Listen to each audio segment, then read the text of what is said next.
Welcome to the Lost Ways of Knowing podcast. Your host is Matthew Krebs, religious scholar, philosopher, and co-founder of Circle Yoga Shala. The Lost Ways of Knowing teaches a basic history of the Indian traditions that are central to modern yoga. If you're a yoga teacher or practitioner, you must listen for a clear, concise, and provocative engagement with how this history might apply to today's world.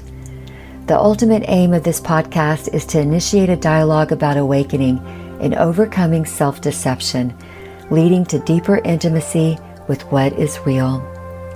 Matthew's coming to you from his home, Circle Yoga Shala, which is also a working farm and yoga teacher, yoga therapy training facility. Welcome, everyone. So you'll recall that in this season of the podcast, we've been trying to speak directly about enlightenment, or the idea of liberation, as something central in the yoga traditions.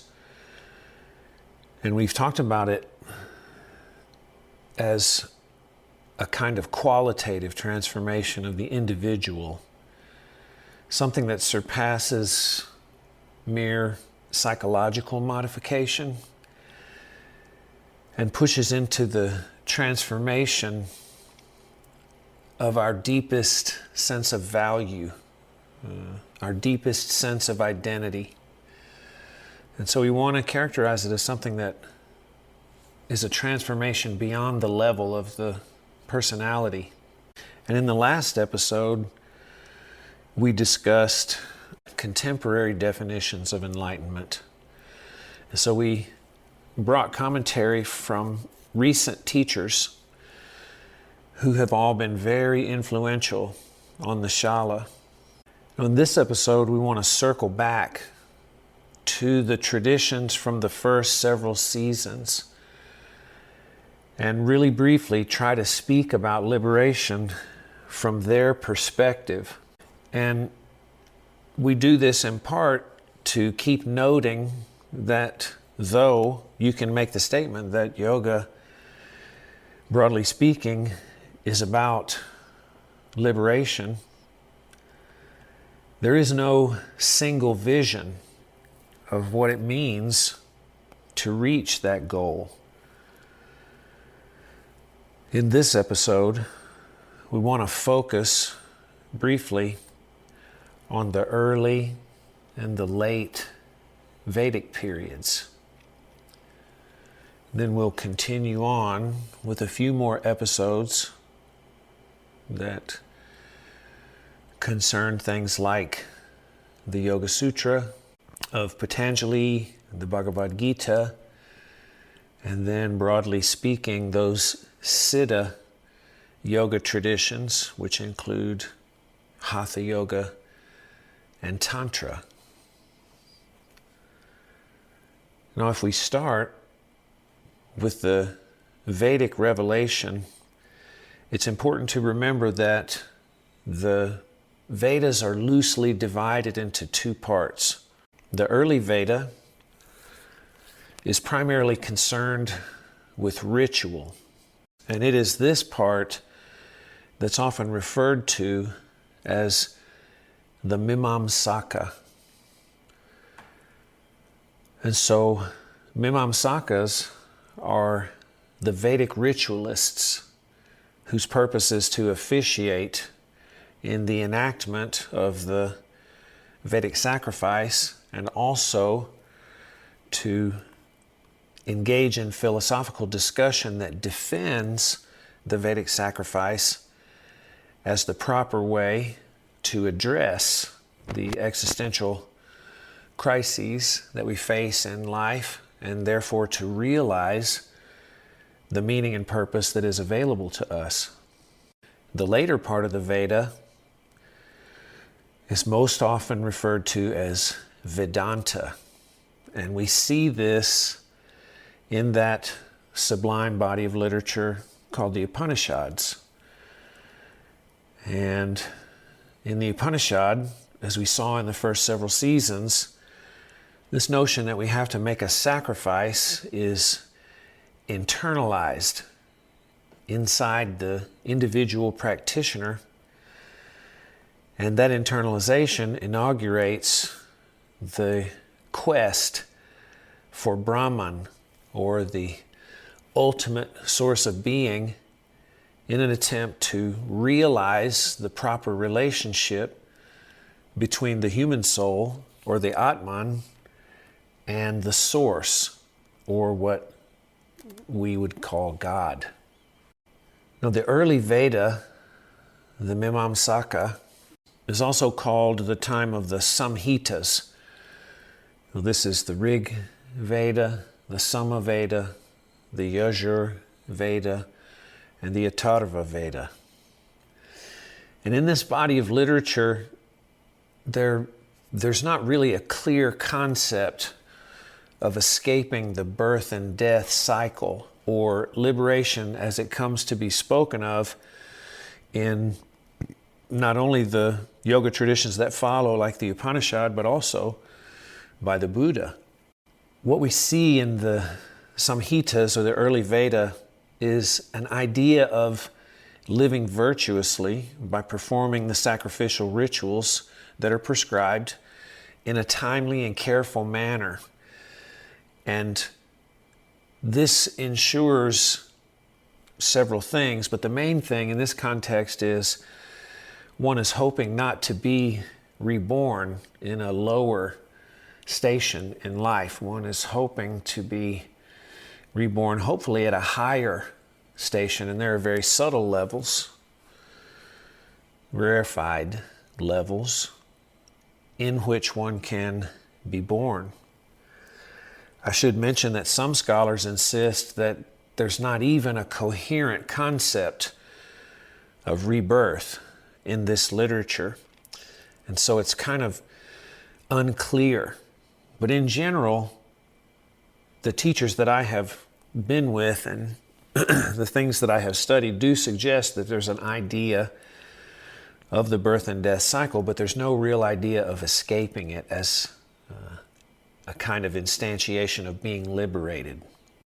Now, the Mimamsa Sutra is the expression of the philosophy that supports the existence of the Vedic sacrifice and its continued performance. So in the Mimamsa Sutra, the goal of life is to act in the world according to what the Veda refers to as the Dharma. So we want to participate in the sacrificial rituals in a good way, so that the boons, or the rewards that they confer, can be ours. And these rewards could be rain for the crops, or healthy crops in general, or knowledge about the present or about the future, or, as I mentioned, a better birth in the next life. It's important to note here that later in the Bhagavad Gita, this way of performing the sacrifice, or this way of living according to the Dharma, is called the path of action. And so Dharma is an interesting word. It can be translated as kind of like law, or duty, or virtue, or action, which is kind of a common theme in all of those iterations that I mentioned. So to give you a sense of this, let me read you something from the Mimamsa Sutra on the nature of action. Quote, "According to some, the Vedas deal with the problem of the soul as their principal subject matter. But this is not correct, because we find that they deal with the world of nature, which is not permanent. This has been stated to be their subject matter, and that is how they are taught and explained. And all Vedic literature is of the same kind. As they deal with the problem of action, they tell us what actions to perform and how to perform them." And so, from this most ancient perspective, we're in this place, we need to behave in a way that is not destructive, in a way that is virtuous, in a way that is cooperative with the laws of the universe, so that we maintain ourselves in good standing. And the sacrifice, or the way of action, is the way to accomplish this. Now, in the later Veda, which is expressed in the Upanishad and referred to as Vedanta, we begin to see ideas of liberation as escape from the birth and death cycle. And so the Upanishad is in a sense a rejection of the formal, externalized Vedic sacrifice. And that sacrifice gets internalized and becomes a kind of contemplative practice. And now we're looking to realize the relationship between the soul and the source, and thereby free ourselves from any liability for rebirth. Here's a quote from Dr. Keith Ward, an English scholar who is an interesting man. He's a Christian theologian, but also someone who is very conversant with the Indian traditions and their ideas of liberation and what that means. Dr. Ward says, "It is important to see that Vedanta takes its stand on the supreme authority of Scripture, not on human reasoning. The Scripture in question is the Veda, which is taken to include not only the four main collections known as the Samhitas, but also and mainly the Upanishads, which were added later. The Bhagavad Gita itself is considered to be an Upanishad, and all of these scriptures, which are divine revelations, remember this is what is important here, are interpreted and read in different ways by different teachers." Now, this is a complex subject, and I'm obviously just speaking about it in the time we have to give you a sense of the diversity of what Vedanta means. This was a very important moment in my life as a yoga teacher and a student of these things, to see that when I began to read the Upanishads and to encounter Vedanta, I encountered an interpretation that comes from one of the three heavyweight teachers that I'm going to mention. And so I was really amazed to see the diversity, and this helped me really understand how the idea of liberation has nuance within one quote-unquote tradition called Vedanta. So the three major players are Shankaracharya, Ramanujacharya, and Madhvacharya. Those of us in the West, whether we know it or not, are generally influenced by Shankaracharya. Shankara is said to have lived sometime between 788 and 820, and he was from Kerala. He was a Shaiva philosopher, and this means a follower of Shiva. And he's an exponent of what is called pure non-dualism, or Advaita Vedanta. Advaita is a Sanskrit word, I believe, that means not two. And then we have Ramanujacharya, who lived between 1056 and 1137.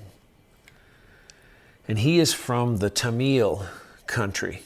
And Ramanuja is a Vaishnavite. That means a follower of Vishnu and a lover of Krishna. And he reads the Vedanta literature as a philosopher of what has come to be called qualified non-dualism, or Vishishtadvaita Vedanta. And then we have Madhvacharya from 1238 to 1317 from the area of Karnataka. And he also, like Ramanuja, is a Vaishnavite. But he is an exponent of something called pure dualistic Vedanta, or Dvaita Vedanta. So it's important to remember that each of these great thinkers is reading the texts of the Upanishads and of the Bhagavad Gita, and that they are arriving at subtly different conclusions. Now let's go into each of them individually and see if we can make sense of what liberation means for each of them, and then try to sum up a little bit about the significance of those differences for how we ourselves kind of think about what it might mean to be liberated. Let's start with Shankara and Advaita, or non-dual Vedanta. Shankara is one of the greatest commentators in the Vedanta school. And this idea of non-dual Vedanta has often been characterized as a position of monism. And so not two has often been taken as the idea that everything is ultimately one.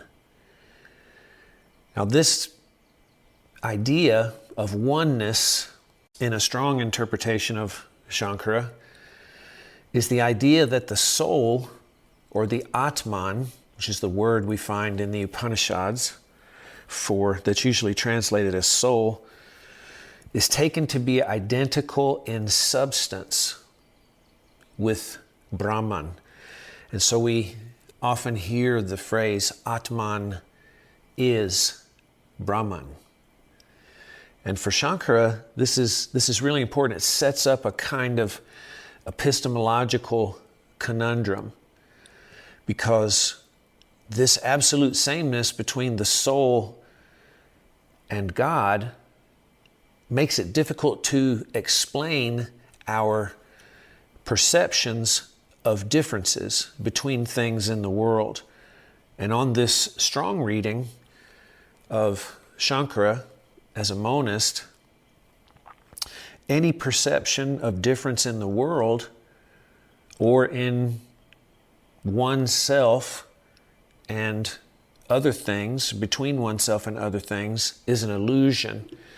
And this is the word or the teaching of Maya, which is translated sometimes as illusion and sometimes as veil, like a covering over the truth. And Shankara takes any perception of difference to be the product of ignorance or avidya. I have a quotation here from Dr. Wendy Doniger about this idea of Maya and our perceptions of difference. Quote, that the phenomenal world of everyday experience and its biological round of birth and death was ultimately unreal, and the source of our bondage was taken as the basis for a monastic or ascetic life of renunciation. And so Shankara's ideas tend to be characterized as ascetic. And that idea of ascesis is an idea of control of the senses, an idea of strong renunciation of the common things in life, a kind of pulling back from the world. And this move of pulling back away from the world is necessary for someone who believes that perception is a veil that subtly hides the truth of who I am and keeps me in ignorance. And so this ascetic move is a key to understanding what awakening is for Shankara. So, because any perception of separateness, and the main perception of separateness we're concerned with here is the perception of difference between the soul and its source, since any perception like that is arising from avidya and is ultimately an illusion, the identity of soul with the source is realized when the soul, quote, casts off its individuality and personal characteristics and becomes the simple, eternal self. And so Shankara's idea of awakening is inherently tied to this idea of casting off the illusion of individuality, which leaves only the pure self, which is one and the same in all things. Dr. Keith Ward says, the desiring agent and enjoyer, which we commonly call the self, has to be transcended and cast aside by ascetic discipline and meditation. So this idea of the sense of individuality, which is equated with the sense of separateness here, which is an illusion, has often produced a metaphor to try and describe what liberation means in this context of strong Advaita Vedanta.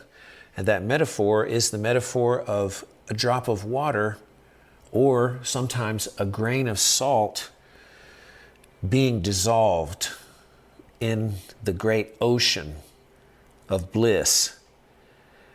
And so from this perspective, if I am a little bit cheeky in my description, heaven is going to be really, really great because I'm not going to be there.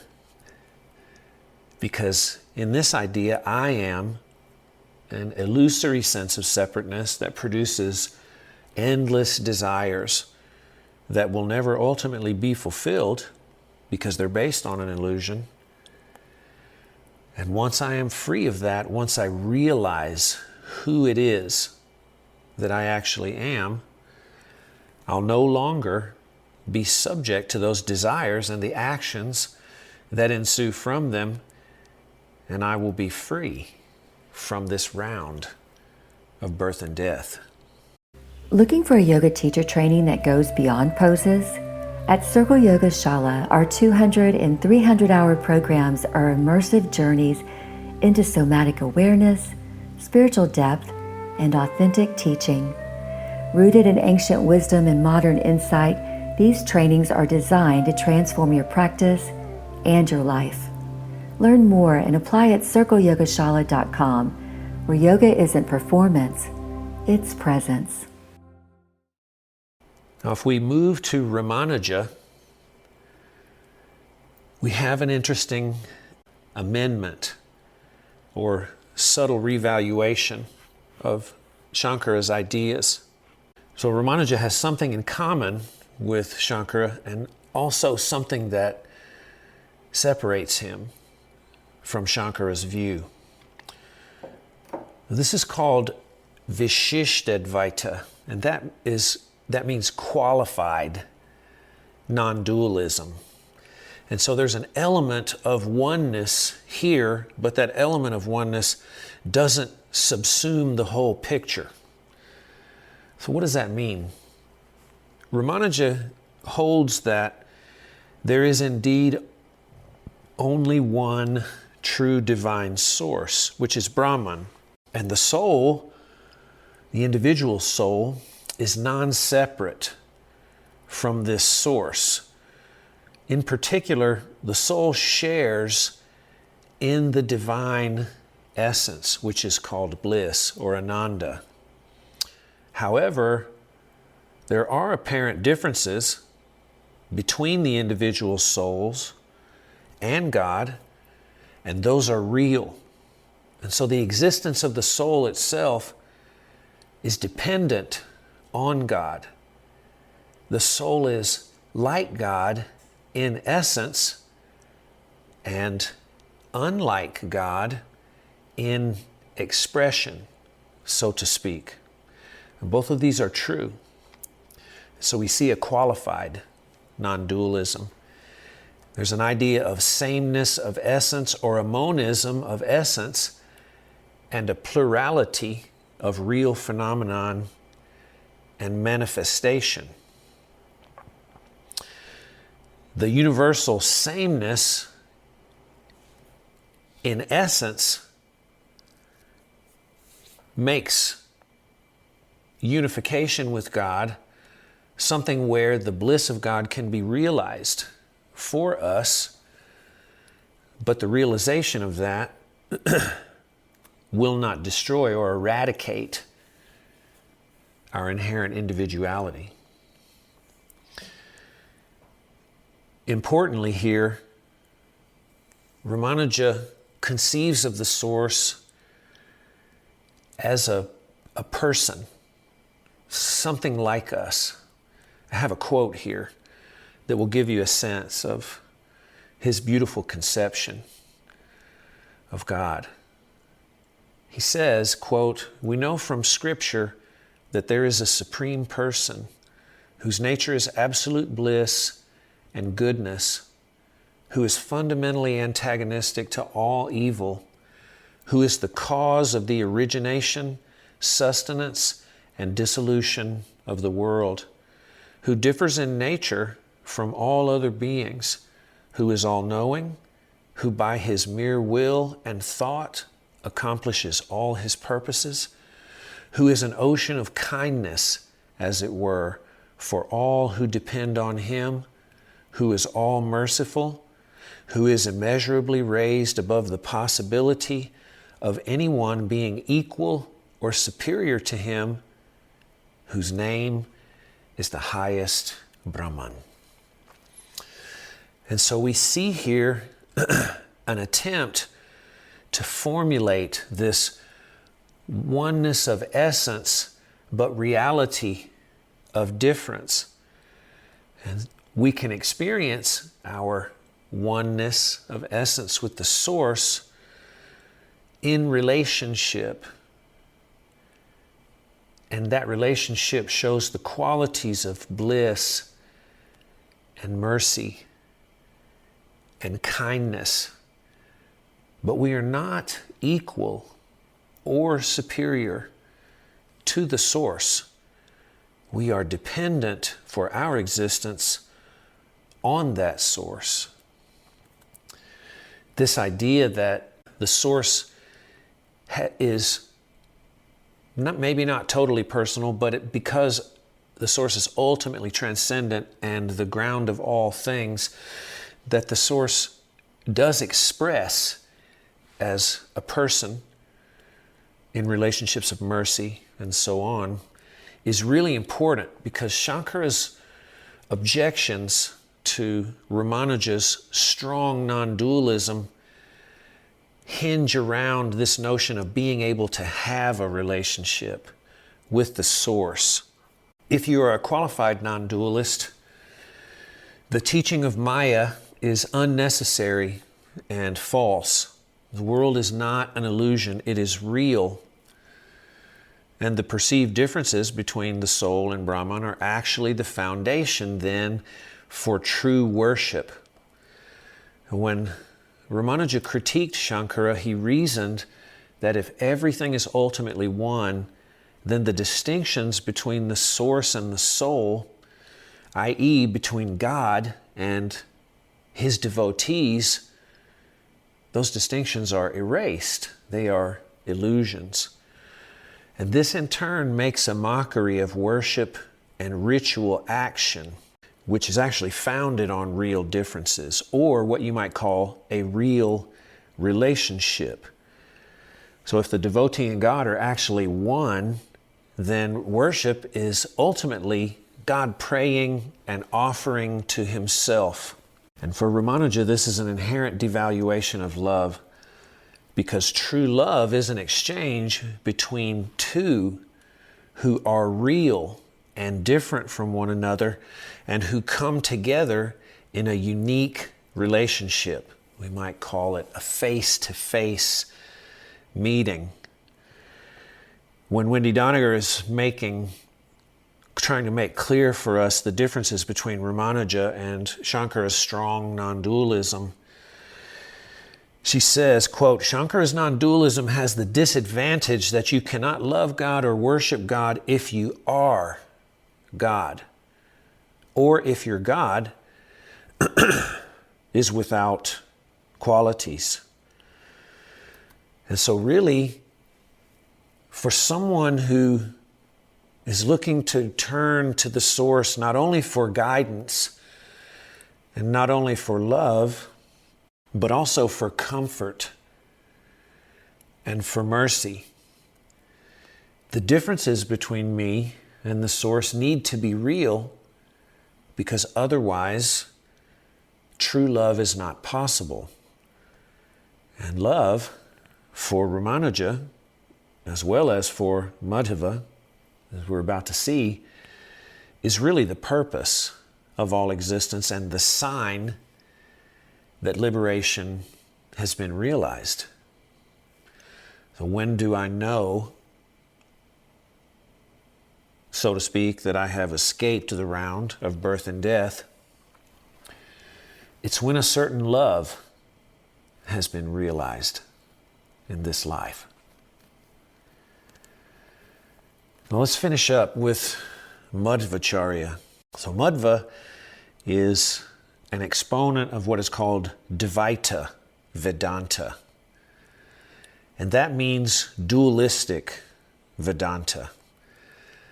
And a way to make this clear is to recall everything that we have said about the Sankhya philosophy, which is generally considered a dualistic cosmological plan of the universe. And that means in Sankhya, if you'll remember, there is a pair of eternal realities. One is Purusha, pure consciousness, or awareness, or light. And then Prakriti, which is the stuff that nature is made out of, all bodies are made out of. And this metaphysical idea is inherent in Madhva's system. So that means that the metaphysical reality, the nature of reality itself, is plural. It's not monistic. There's not just one thing. There are primarily two categories of reality. This means that for Madhva, reality is plural. And that means it's not composed of one substance. It's not monistic in its essence. And Madhva lays out this plurality as reality is made of Svatantra Tattva, which means independent reality, and Asvatantra Tattva, which means dependent reality.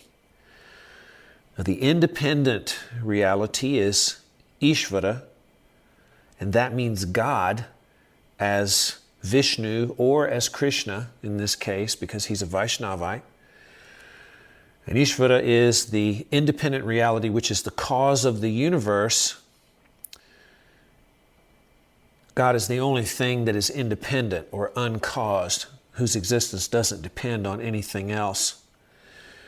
By contrast, the created universe is the dependent reality, consisting of the jiva, and that is the individual soul, and the jada, which is the matter or the material of all things, and the material things that exist.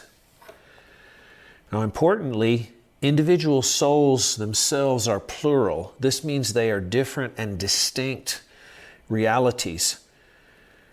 The jivas, which are the individual souls, are sentient. That means they know and feel and sense and think. And matter is non-sentient.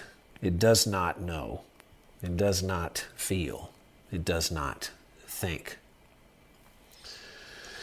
So Madhava really is the philosopher of differences. He's obviously in the camp where the differences between things are not only real, but these differences are really, really important.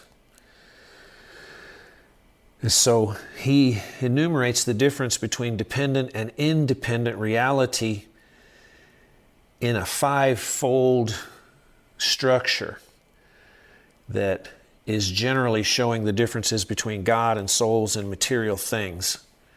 So specifically, these differences are, one, there are differences between material things. There are differences between material things and the soul. There are differences between material things and God.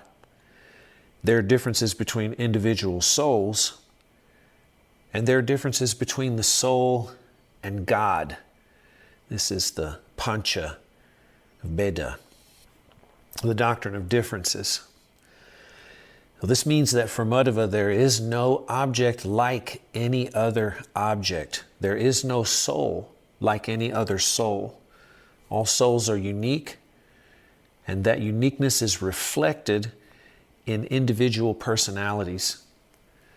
There's a saying that Madhava would often teach to illustrate the importance of this difference.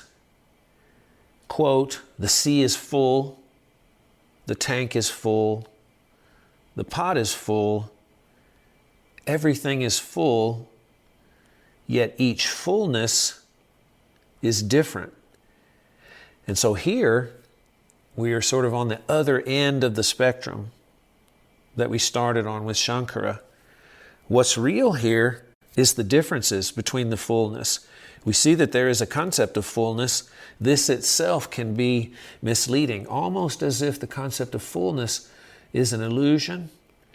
And what's real is the differences between those fullnesses, the differences in their shape, the differences in their quantity, and so on and so on and so on. And so here, the difference between the soul and God is real. And so Madhava doesn't really want to entertain a sameness of essence in the way that Ramanuja did. He wants uniqueness, the uniqueness of the soul, to be contrasted over and against the uniqueness of God. What does liberation mean in this context? So according to Madhvacharya, in liberation, there is a bliss that is attained, and that bliss has to do with being unified with God in a certain way.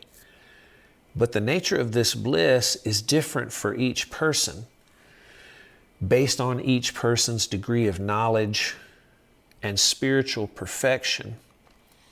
And more than this, there isn't any real effort that individual souls or people can make that will achieve this unification with God.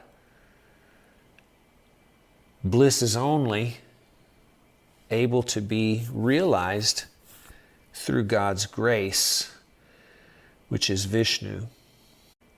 Madhvacharya considered the yoga of knowledge, jnana yoga, or the yoga of realization or renunciation, and the yoga of karma yoga, that is the yoga of action, which is deeply related to the Vedic ritual here. He considered both of those to be insufficient without bhakti. And so devotion is the key. Devotion is the beckoning of the individual to the grace of God for salvation.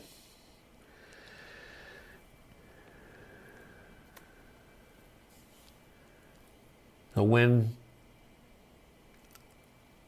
liberation is achieved for Madhva, the bliss of divine love is felt, but that bliss of divine love is different for each person, and the differences between each person or each soul are going to be maintained after the advent of being freed from the birth and death cycle. So we're not going to lose our individuality. Madhva and Ramanuja share that in particular, but Madhva's conception emphasizes difference even more than Ramanuja. So let's make a summary. We noted that in the early Veda,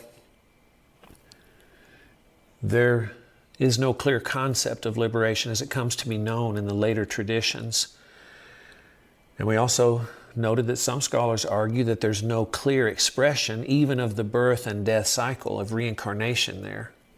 Nonetheless, what is advised is adherence to ritual sacrifice, which is known as following the Dharma in a life of virtuous action, in the hopes that everything will go well, we'll have the knowledge that we need, and in the case that there is an idea of rebirth, that we won't be reborn in a situation that's worse than the one we find ourselves in. Hopefully, we'll be reborn in a better situation. In later Vedanta, we noted three main interpretations of the idea of what it means to be liberated from birth and death. In the non-dualistic traditions, this involves the overcoming of all sense of separateness and entails the idea that when this happens, the personal sense of self dissolves like a drop of water or a grain of salt into the ocean of bliss. So there is no more unique individuality, no more sense of separateness when this happens. So it's a kind of ultimate unity. And then we saw that Ramanuja has the idea that we can realize a shared sense of bliss with God, and that in this shared sense of bliss, individual difference will be preserved to some extent, while also the bliss that is attained in this idea of liberation is very strong and similar for each soul within an individual sense. And so that's made possible because in essence, we are one or non-separate from the source, but our differences are real. And so we won't dissolve. We will be maintained in our individuality. At the same time, we'll be unified in the bliss that we feel because of our natural or ontological connection to the source. And then finally, we come to the philosopher of real ontological difference in Madhva. And there is a chance to realize freedom from the birth and death cycle here, and the realization of that freedom is a love relationship or a bliss relationship of being unified with God. The difference here is that the degree of bliss we feel, or the quality of bliss we feel, is different based on each individual nature, based on the spiritual attainment of each individual and the quality of the individual's knowledge. So not only is difference maintained, not only does the individual not disappear in the event of liberation here, but the experience of liberation itself is well defined and different for each person, even though all of those experiences of liberation are experiences of divine love, there's a subtle uniqueness to each of them that will be maintained in an eternity of freedom as I stay or am united with God. And so these ideas are really fascinating.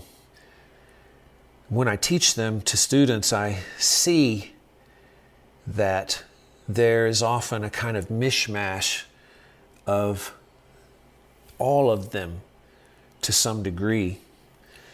It's important to remember that in what we generally call the West, we are a strongly individualistic culture. And so we tend to think of or identify with the personality and with personal psychological content as if that were the source of our being. This really is a result of the loss of the concept of something like soul in the secular world, and trying to put in that empty space of the soul something like psychology. And so we all really emphasize our individuality, and we think that what it means to be free is to be able to express individuality apart from any external constraint. And at the same time, people generally think of yoga as unity, and they just assume that unity would be a really great thing. But we see here that in the case of Shankara, there is a kind of unity that destroys any sense of separateness. And that kind of unity is attractive, right, to some people. It sounds a lot like Buddhism in a sense, and it's not surprising that Ramanuja often is said to have accused Shankara's teaching of being crypto-Buddhist, because the Buddhist is the teacher of anatman, or the teacher of no self, and therefore the teacher that is dismissive of personality and at the ultimate scale. And so if you have that idea of unity, there's a way of reading the Vedanta through Shankara's eyes, which will satisfy you.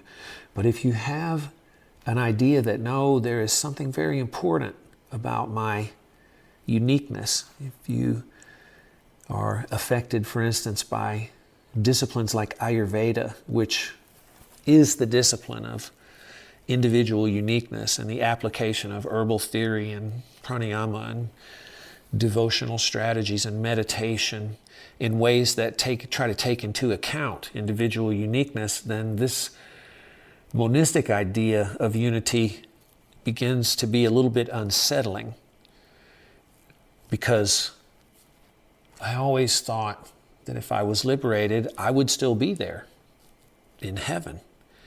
I can't imagine being changed into something, or something that didn't recognize individuality or recognize the others with whom I cherish my relations.